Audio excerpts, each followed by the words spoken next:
yadladıp durma sen bana. Belki söyledim sen onu biliyordun. Kırdadın çeni çakıban. Şeyle uğraştım tezene bugün. Gerek ters yüzü yalanlar. Bugün araştım sen bilen acıştım. Gerek gelin sen bana. Dolaştım seni bilyen. Geçeni yadladıp durma sen bana. Belki söyledim sen onu biliyordun. Kırdadın çeni çakıban.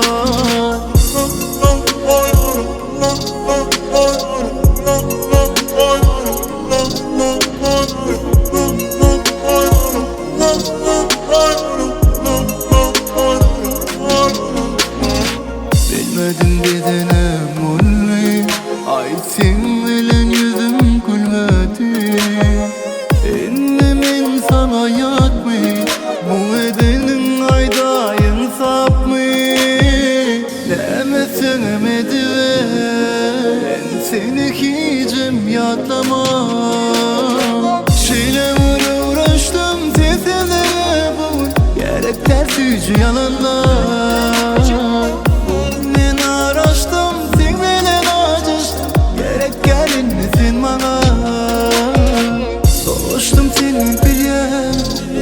Geçeni yadladıp durma sen bana.